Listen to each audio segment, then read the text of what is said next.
All right, for our final panel, we have Andere, you're also a graduate of our program, is that right?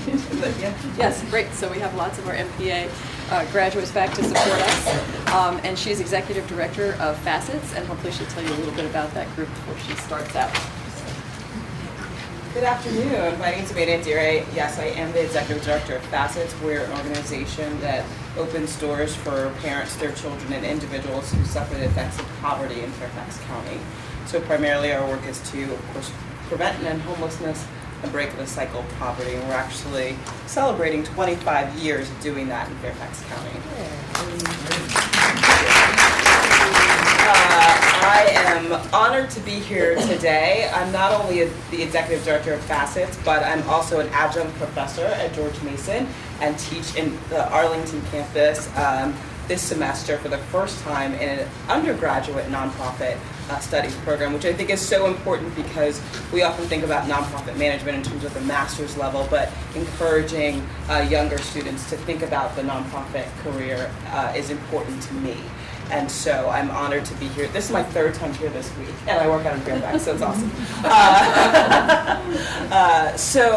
This panel that's coming up, I think the title of it is really interesting to me.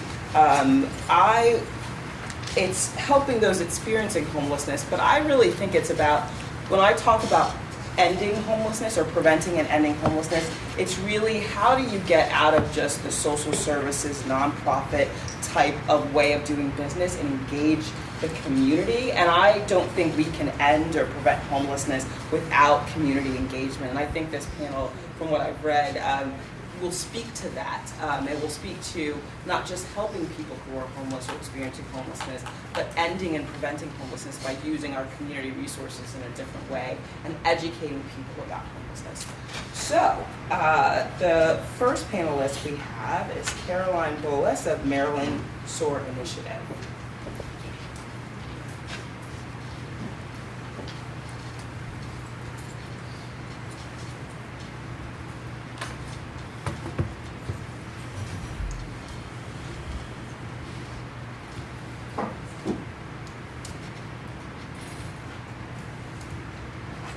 Thank you for having me here today.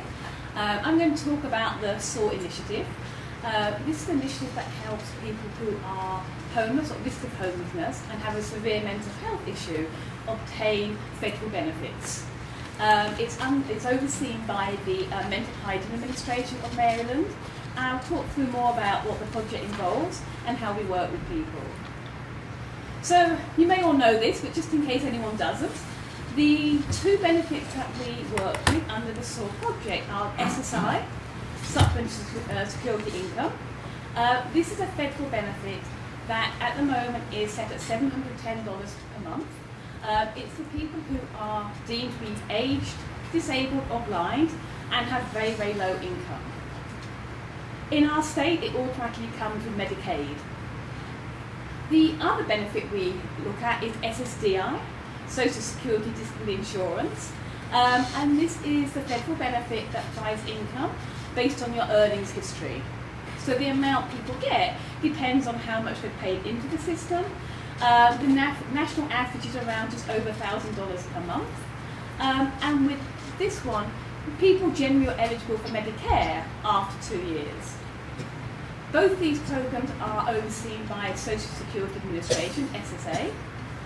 The disability part is determined by the DDS, Disability Determination Services. In the state of Maryland, we have one. In other states, they have more than one office. Both of the programs use the same definition of disability, and it's a pretty exacting definition. In order to be found disabled under these programs, somebody has to be unable to obtain substantial gainful activity, or SGA. This is a dollar amount that's set every year. At the moment, it is $1,040. So if someone is earning above that, they would not be eligible for the programs. So that's the first part, is the person is unable to maintain this SGA. And then it has to be because of a medically determinable mental or physical impairment that has lasted or is expected to last at least 12 months or result in death. So it's a really, as I say, quite exacting criteria that is set by legislation. When we think about why these benefits matter, for many people with a severe mental illness, they really are the sole safety net to provide income and that health insurance. But more importantly, they really can provide a stepping stone to other services. Sometimes services will say you have to be getting SSI before we'll take you. It can help with housing, with employment, with vocational support. And although, as the gentleman said earlier, it doesn't guarantee you housing by any means, and it's a very, very low amount, particularly in our area, it really is better than having nothing, which is the alternative. So it really does provide some sense of stability compared with not being able to have any income at all. And certainly we've talked today about the cost of ER and jails, incarcerations, hospitalisations. The evidence is we can help people become more stable in their housing, then we can really sort of improve health outcomes and other life outcomes as well. And one thing we don't often talk about is actually by helping people maintain this stability, it can really help with feelings of self-esteem and self-efficacy, and that's a really important part of our work. So what's the problem? Again, some of you will know this.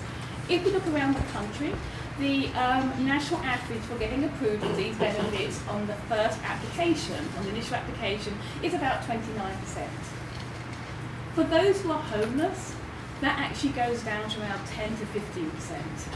So many people who are eligible actually stop the process. If you are denied, you can appeal, but the appeal process is complex and takes many years if you have to go through the different levels. This can lead to prolonged feeling of homelessness, but also it can really impact on people's belief in themselves.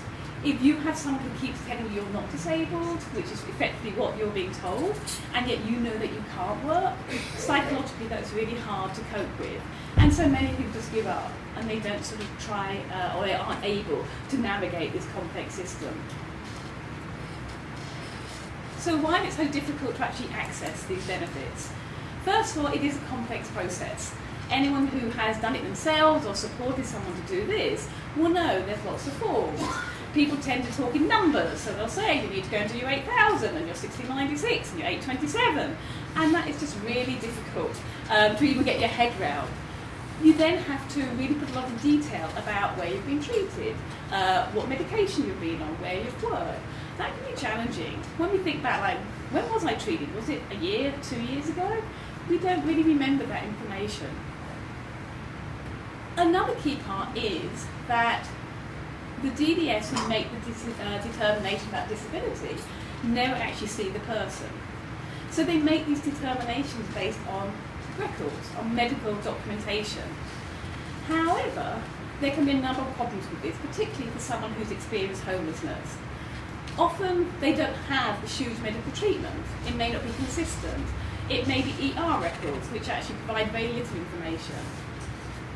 DDS, particularly for mental health criteria, need to know about how someone functions. It's not just that they have a diagnosis, they have to know how that's impacting on their ability to work, their ability to function in a range of activities. Medical records on the whole don't talk about that. They'll often say something like stable. That means nothing to DDS. You know, for one person it can mean that they're functioning very well, for some it means sadly they're not, but for them that's their stability. So again, they don't have the information that DDS needs to make a good decision. Tied into that is it's very much a paper-based process in the sense that SSA will send out letters. Often people are denied for what they call technical reasons. So someone sent a letter, but of course they haven't got a fixed address, they never get that letter. And therefore they don't know that they had to send in more information or they had to go to another appointment to get more medical evidence. And so they are deemed to be non-compliant with the system and they are denied. So that whole communication is huge. It's a sense where you put your claim in and then you hear nothing. And you wait and you wait and you wait, and eventually you might find out you've been denied. But again, you have no sense of why that happened. And so it's a very disheartening, very difficult process to navigate. So how do we try and overcome this? So through the SOAR project, What we do is we don't change the eligibility criteria, we have to work within the legislation. What we try and do though is look at those barriers and as partners try and overcome some of them to help navigate the system more smoothly. The SOAR is a national program. It was actually started in Maryland, it's now in all 50 states and Washington DC, although each state runs it differently. So each state has its own criteria in terms of how and who gets involved in SOAR. It stands so for Outreach, Access and Recovery, and that's one of the really key things. It's not about trying to get people on benefits. It's about seeing benefits as a stepping stone to help people move on to that stability, to fulfill their life goals. So really it's the first part of a much bigger process. In Maryland, we use the process for people who are either homeless or who are at risk of homelessness. And we've had a lot of talk today about definitions. We take a really broad definition of that one.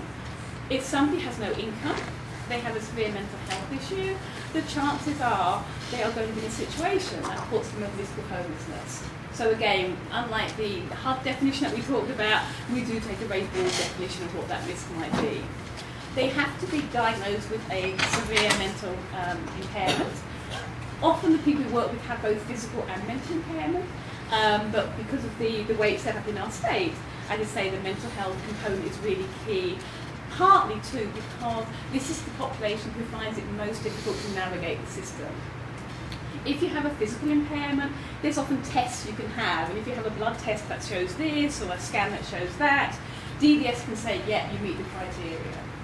With mental health issues, people's diagnosis will change, how it impacts them changes over time. It's a very inexact science, and so it's harder sometimes when you're dealing with a mental health issue to show you meet the criteria. And so that's another reason we focus on this population. We really try and serve the most vulnerable, those who have perhaps tried to navigate the system and have been unable to, who often are getting very little mental health treatment at the moment. And we really see this as a tool for engagement. So again, helping someone get benefits quickly and hopefully easily is a way of building up trust and can then lead to other support services and help, as I say, people meet their goals.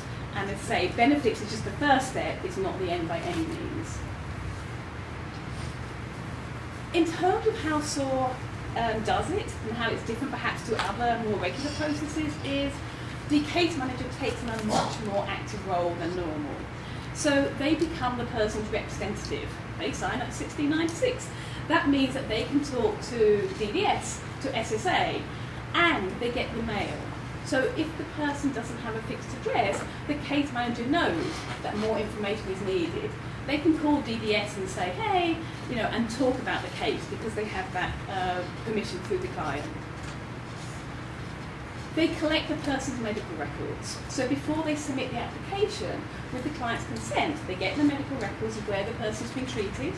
Often they have to be detectives, so it might be the client said, I don't know where, but I remember I was at this one hospital. You get those records, and that talks about another hospitalisation somewhere else. So we get those records.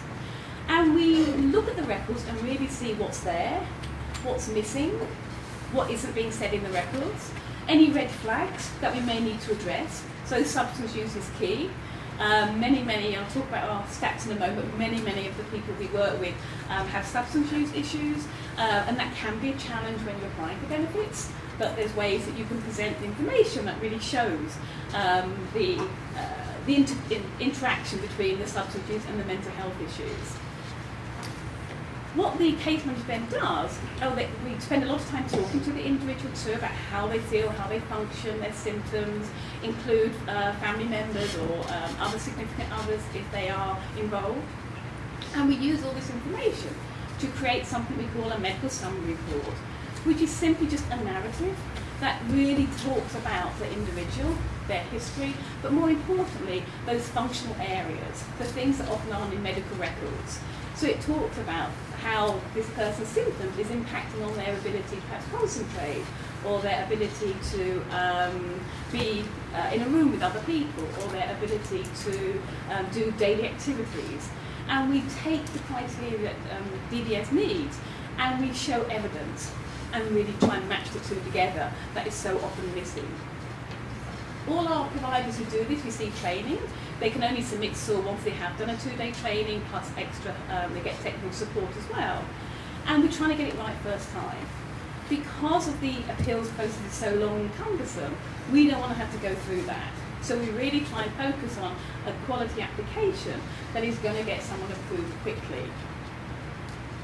We make sure that we really talk with them about what they want, so it's not just about their benefits, but also about linking them up with other appropriate services. One of the things we're really excited about is our partnership with DDS, who have been a great partner with us in this project. When the cases get to DDS, they are triaged and they are expedited and given straight away to one of 10 examiners who deal with all our SOAR cases. So instead of having to wait their turn, there seems to be a priority. And so they are, as I say, given to the DDS examiner, and then we work with them about what we have, what information they need, what else we can provide. We make sure we collect data so that we can look at how our approval rates are doing, how long it's taking, and if we find there's a place where it's not working as well, we work with that community to try and up the approval rates to make sure that we are really supporting our applicants through this process. And I would say it's very much a community partnership initiative. We work with community, with volunteers, DDS, SSA, a whole range of different organisations. So just really want to end on some of the outcomes. I know we all like data here. These are out of date because they all work. We collect data on a monthly basis, so we're always out. These were our September figures. We're just collating our October figures. But we've now had over actually 600 applications submitted through SOAR.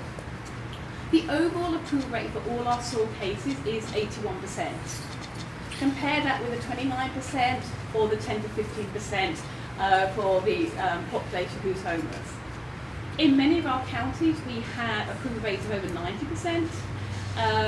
And in terms of the processing time, our average is 71 days. We've actually had claims that have been approved in 1 day at DBS. They've had all the information they've needed and they can make a determination that day. It doesn't often happen, but really has improved the processing times. Many people have had claims denied many times before. So these aren't people who do it once before they get involved with the SOAR process. They really have gone through and been denied. They haven't got any more ill, sadly. It's a case that they didn't have the evidence they needed. And we also look at federal dollars. We estimate over $3 million federal dollars have come into our state through the SOAR program. And then just want to end though to say it really is going beyond the numbers. Very much it's about really trying to be a partner with the individual who's applying for benefits, trying to increase engagement in services, and really helping through the quick process to help feelings of self-esteem, self-efficacy, as we said earlier. Very much working with the individual and hopefully opening doors for them in terms of their goals, in terms of housing, employment, vocational support, and so on. By getting benefits quickly, we actually find that people become less wedded to them. If you're taking 5 years to get benefits, you are going to stick with them. If someone says about employment, you think, I've heard you lose your benefits if you get employment. I'm not going there. If you get benefits really quickly and it doesn't feel that painful, then you're much more open to say, okay, actually I will look at this work opportunity and think about work in the long term. So really just to sum up, benefits are much more than just income. The program is very much about creating this network to really offer support and hopefully to change people's lives. Because of the time, we didn't have time today, but we have some video clips where we have people who've been through the process just talking about how it impacted them and the difference it's made in their lives.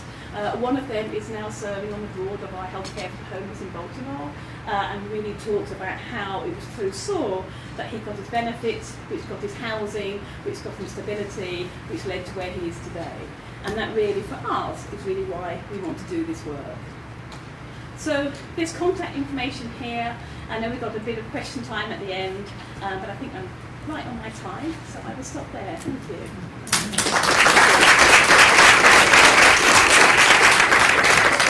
All right. Next up, we have Katherine Buchman and Sister Elizabeth Greim. Can I pronounce? Oh, just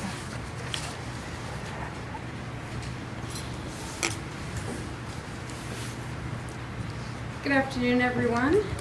I am the last, I guess, which is good because I know that by the end of the day at any conference, I am blurry-eyed and can't pay too much attention to numbers, and I don't think I have a single number for you.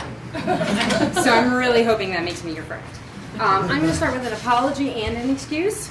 My apology is that Sister Elizabeth Greim could not be with us today, and I'm apologizing to you because you would be really, really happy to hear from her, and more from her than me if you could. She is an incredible advocate for the work that she does because it entirely consumes her, and her passion is infectious. So I'm sorry that you don't get to meet her. I have a video clip. If it happens that there's time, then I will add that to my presentation. My excuse is that I hate PowerPoint presentations. I hate them. I hate looking at them, and I hate making them, and I'm pretty bad at it. So here's what I did, is I made a PowerPoint presentation that's obviously way too long. I knew it was from the beginning. I'm going to skip around and find the slides that interest me as we get to them. And hopefully I'll just talk to you and tell you some interesting things. What I'm here to talk about, so first of all,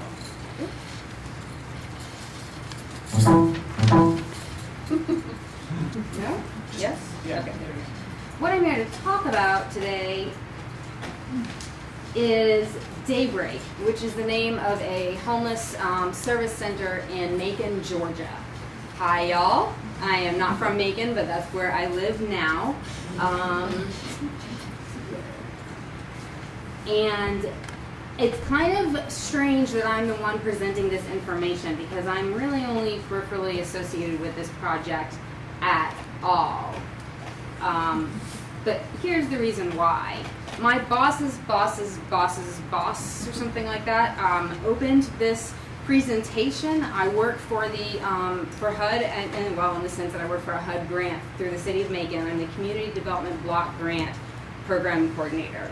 So what that means is that I decide who gets funding in my city, mostly social service agencies, for from this grant. It's called CDBG funding, and Daybreak happened to be one of the projects that was funded last year. And as I got to know the people at Daybreak, this was their first year in service, I found that there was a lot interesting, and I thought a lot that should be duplicated and that other people should hear about. So that's how we ended up here, that and a mysterious email that somehow gave me information about this conference. So this is Daybreak. I have my ways. And I am very glad that it happened. And one of Daybreak's logos, I suppose, is everyone deserves a place to call home and a stake in their community. Let's see here. I am gonna keep coming back to this slide to remind myself what it is that I want to talk to you about. I've got a lot of pictures. The problem is that, unlike Sister Elizabeth, who sees these people daily, I can't always remember the names of everyone in these pictures, so I will apologize in advance because that's one of the things that's important in services among people who are already discriminated against, stigmatized, and feel like they're outside of the system, is if you don't remember their name, they're probably not walking back in the door, and trust me, Sister Elizabeth does, even if I can't. But I wanted to start by telling you about where I am from, or where I'm living currently, which is Macon, Georgia. Has anybody heard of Macon? So did you hear of it because you read Gone with the Wind? Because it's really not that inaccurate of a description of it even today. And I say that jokingly, but only a little bit. I want to give you a little bit of information about Macon, if I could only find the one. There we go. Okay. So here's Macon. This is downtown. It's basically this picture's been taken right in front of the City Hall. This is Poplar Street, which is where City Hall is. You can't really see, it's not a great photograph, but if you notice, some of these buildings don't exactly look lived in, and they're not. Macon has been shrinking and becoming more and more impoverished over the last 70 years or so. It's now a city of just over 91,000. It is a predominantly African-American city, 68%. But then I want to give you some other numbers that will explain to you why I think that race probably has something to do with this, as has something to do with the issues that go on in Macon as well. So 16.9% of the population has, of people who are 25 or older, have a bachelor's degree or higher. That seems pretty low to me. I lied. I do have some numbers for you. Sorry. Okay. Let's see. Lots and lots of female-headed households. This is something that I find. So let's see here. 25.7% of family households are female-headed. We've got almost double the poverty rate of Georgia's poverty rate, which is 16.5%, and ours is almost 32. And I'm just going to bring back race for one more moment, I'm going to point out that even though 68% of the population is black, we only have 39% of businesses that are black owned, also 37% women owned. So just to give you an idea of what the population of this city looks like. It's an interesting place, it really is. It's fascinating and beautiful. And there are a lot of really interesting projects that are happening right now, including Daybreak, to improve what's going on in Macon. It is a city where there's lots to be improved. So if you're interested in improvement, it's a place to go. But there's certainly a lot of challenges to go through as well. That's where I work. That's Terminal Station, just to give you a different view. All the way to the left of this picture, you can't see it, but it still says colored waiting room in stone on the building. This is the old train station. It's now the site for many movie sets, actually. You get to see all kinds of movie stars traipsing through. Okay. This is something that Sister Elizabeth told me the other day when we were talking about this. She's heard about 3 times in the last several weeks. Now, one might be offended by my putting this statement up. One might think to oneself, what does that mean? And what I think it means is, does that look like a homeless shelter to you? I'm not going to go through everybody's individual stories, but there's Sister Elizabeth and there's Lisa, who was homeless until they helped to find her housing, after they helped to find her a very serious back surgery free of charge, medication, and help controlling her pain medication because she's a former pain medication addict, as well as giving her something to do. She's pretty much full-time receptionist for free because she wants to be there now. But Lisa's point was, when I asked her about this, about Daybreak and why Daybreak was important, is that they followed through. They didn't just find her a surgeon. They didn't just find her a place to stay to recover for surgery. They didn't just get her pain medication. They helped her control her pain medication, et cetera, et cetera, et cetera. Okay, so we're going to go back, like I said. Okay, so why is Daybreak different from many other service providers? And I've got the service users answers, and I like this term because it doesn't mean that I have to describe every person every time as a homeless person, because these people are not just homeless people. They are people who have lots of different qualities and different identities. So I love the term service users, which I stole from somebody else. Okay, so I think that it's different for a couple of reasons. One, it's different because of its level of success. This is a small, medium-sized town. It's not urban, it's not rural, it's not suburban. And they managed to, in 2 years, Daybreak managed to raise $450,000 for their capital campaign to renovate the building that you saw on the very first slide, which was an old industrial warehouse. It was pretty much bare bones in the inside, as you'll see in various stages of construction as I flip through some pictures here. And it was, they raised 1,900 volunteer hours, over 35 faith-based communities got involved in this project. And they are 90% of the hours that keep this place running day to day are volunteer hours. Now, part of that is assisted by the fact that Sister Elizabeth is a daughter of charity of St. Vincent de Paul, and they help to subsidize her living. So she, even though as the executive director, she doesn't make a salary. So that helps. But that's a lot of success. It's a lot of success for a town with not a whole lot of resources. And I think that's really, really important. The other reason that I think that it's important to talk about Daybreak is that you see statements like this, that this is a place that was not built on the services that are provided, although there are many services which are provided, but that is built on the relationships that are formed here. This is during the building process. These are beautiful new showers, one of which is even wheelchair accessible. So, I mean, again, does this look like a homeless shelter? Look at the art on the walls and, you know, the quality of the building itself. This is a place that was intended to be a community resource place. So other agencies can come and if they want to use the rooms for their programs, if they want to have, they have a new pavilion outside, if they want to have a music festival and a pavilion outside. This is a place that I don't walk into and think, here's the homeless shelter in town. This is a place that I walk into, and I think this is a place where you can come if you need resources that might assist someone who is homeless, but also there's these other qualities. So these are the foundations on which this organization was built. It's pretty self-explanatory, I think. I don't want to exacerbate the point. See here, going back again so I don't lose my train of thought.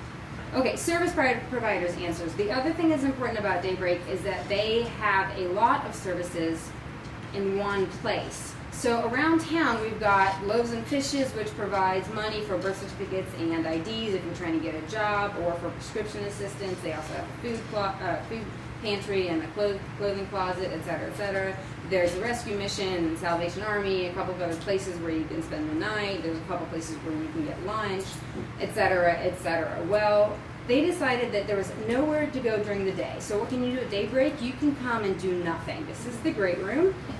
Behind this trio, you'll see couches, chairs, tables and chairs, a library. All the way to the right here, you'll see the very far edge of the kitchen, where there's breakfast served in the mornings, coffee breaks, etc. And this is Daybreak in the very early stages of its operation. So we're talking about relationships being the important part about Daybreak. They did not stop to wait for the project to be completed. This was the great room from the beginning, and the important thing is that the homeless population of Macon was involved in deciding what Daybreak should look like, and then involved in making Daybreak look like what it looks like today. So here's the great room. I sort of did it backward intentionally. This is the great room, though, as it was in, I guess last summer. And here's the great room today. You see that beautiful floor. You see some new beautiful windows. That door to the left walks out to the pavilion, which we'll see, which is also wheelchair accessible if necessary. I think this is an important thing to hear. This was Tony who said this. And what he was talking about was, this is a place where you can bring together all those puzzle pieces in your life. You've got these things that are going on that are stressful. You've got your own internal resources that you have to just discover or remember or hone. You've got to figure out which other resources are around you that could help you, and you need somebody to help you put them all on a plate and put them together, just like I'd really like somebody else to do my PowerPoint presentations from now on. So that's a place where you can do this. That's what's really important.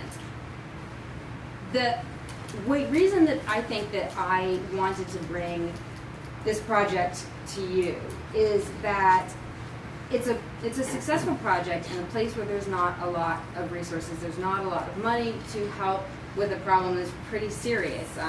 We have, I think I got 600 forms that they have to fill out, some ID forms for the grant that I give them. I think I've gotten 600 in the last 5 months, and that's because Macon is sort of in the middle of a lot of other rural areas, and so everybody who's homeless comes to Macon because even if the resources are dispersed and not enough, they're more than what they are everywhere else around Macon until you get to Atlanta or somewhere else further south. So it's a place that is bringing together resources, and one of the important resources that has to do with health, getting to that point of promise, and see, do we have internet access? Okay. This is Sister Elizabeth and one of the service users who was coming to the clinic in the early days. This is a partnership with Georgia College nursing students who come in. Your standard design.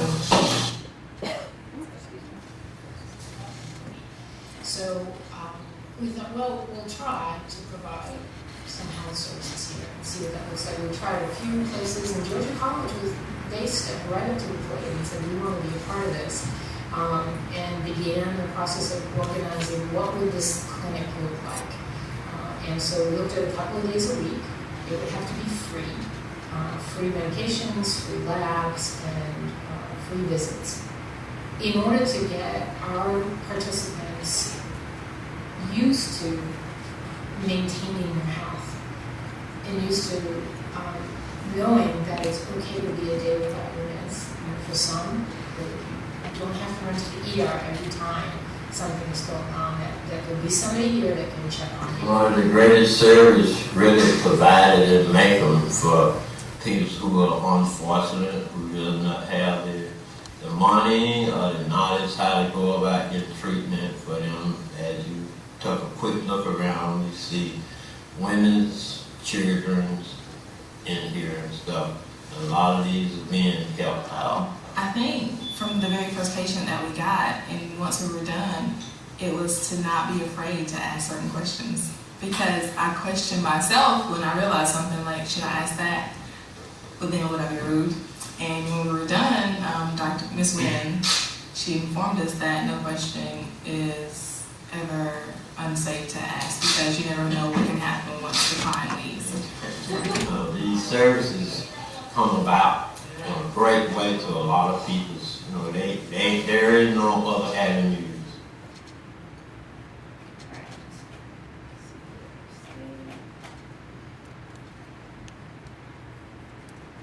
So I'm not going to go through all of these answers.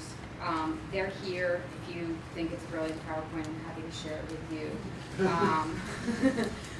But I wanted to point out a couple of things that are important, which is that we use the resources, or not we, but they use the resources that were available. It's a very faith-based community. I mean, when I and my don't watch camera in my government office go to a birthday cake celebration in the kitchen, somebody says blessing before it. So very, very, very faith-based community. When I came into my job, it made me really nervous because I have very strong feelings about separation of church and state. However, what I discovered is that almost every one of the activities that I was funding was coming from a faith-based organization, all of which were doing really, really good work in the community. And this project, Daybreak, brought together an incredible number of these organizations, some of which were people who had worshiped in the same street for decades, literally, and never met because their service times were staggered to accommodate parking. And so these were people who had never gotten together. But what really happened is this. These ladies who had never met before got together and they started doing this annual Fair Trade Festival. They decided they wanted to do more and they fell in with Sister Elizabeth. She has connections with DePaul USA, which is another branch of DePaul International and related to the Daughters of Charity, the order that she belongs to. They got together, they started holding town hall meetings with other service providers. They did surveys of the homeless folks downtown, an assessment of local services, and then they stretched out. They looked at local resources, national resources, and even international resources. So this was a long process, but it was done by volunteers who felt that it was the best way to use the collaborative effort that they had already put in place, and I think that's something we've talked about a lot today. This is just most of the services that are available at Daybreak. Now, I want to just mention the medical clinic again. It's open more and more as they have more and more time, just like the great room with the big ditch in the middle of it was more and more useful, and they will open more and more days as they were able to. The medical clinic, as well as another organization in town that helps with low-income individuals who are looking for health care, so First Choice Primary Care, discovered between the two of them that there are over 300 people in Macon who have hepatitis C. And that's something that was known. So now a collaborative effort between the Middle Georgia Medical Center and Daybreak has come about to try to find a way to create a Hep C clinic. So these are the things that have come out of the creation of Daybreak. Again, there's some other service providers who have started to improve their services not realizing it, but probably in part because of what was going on at Daybreak. I'm not going to say any more. I do have contact information, but I'll leave this up for just a moment. I know we're going to have questions now. This is a poem that was written by somebody who goes to Daybreak, and I really liked it. So there it is. Thank you very much.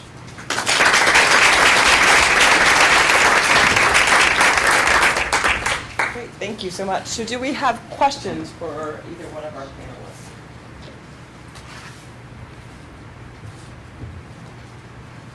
I have a simple question. Can you just tell me what the acronym SOAR stands for? Actually, you may have done that. Yes. But It stands for SSI, SSDI, Outreach, Access and Recovery. oh, okay. Yes. And originally it was a project that was set up in Baltimore by Yvonne Correct, and it really was recognising the difficulties that people that she was serving was having getting the benefits, and really just grew from that. So really the outreach and the access was a key part, and then the focus on recovery as well. So and it's not really a question, but I think that we have a responsibility as we're getting people their SSI to say, you know, the emperor has no clothes on. I mean, if you get it really fast, you're still at like a third of poverty level. Mm-hmm. So, I mean, so we need to get people their benefits as quickly as we can. We also need to reform the system that says if you're disabled, you're forever punished by being, you know, in deep, deep poverty. So Yes, I think absolutely. it's not a, I mean, you know, it's and that's all. Yeah, no, absolutely. And I think it's, as I say, we find that people have been trying for so long and deny. It's such a different feeling than if it's Right. something that happens with really very Right. little difficulty, then it's able to look beyond that. Right. One of the things that I really liked about these two presentations is that integration piece. So what I neglected to mention is in Fairfax County, we are a part of a 10-year plan to prevent and end homelessness by 2018. We were geniuses and started our plan at the downturn of the economy. But we've seen a lot of progress because we focused on things like integrating services. It's not perfect, but we work very closely with our benefits office, and we believe that the faith communities are a partner, not just, you know, where we kind of provide shelter for people who are homeless. But that sounds really nice. But it's hard work to do that integration and partnership with our government partners, with our faith community partners, and even the 8 or 10 nonprofit leaders that work in Fairfax County to work together is sometimes very difficult.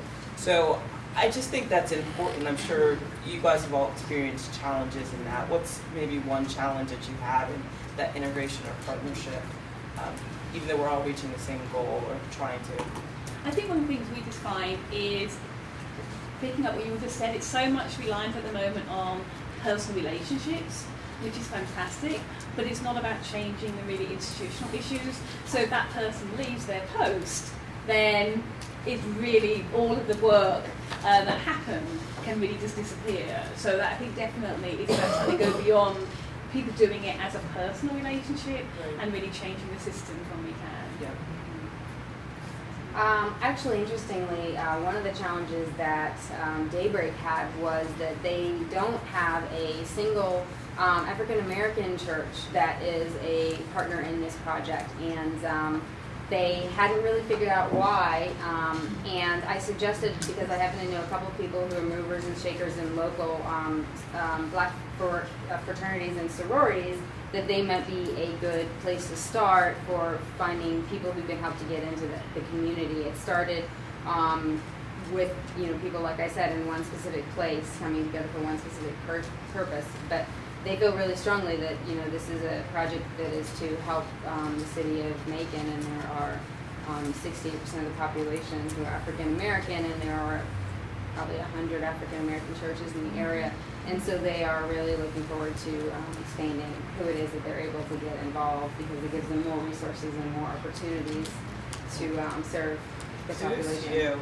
Diversity is such a huge issue in our volunteer population, and something we struggle with as well. So for even recognizing that is important, because that doesn't come up in some conversations. Okay. Thank you very much.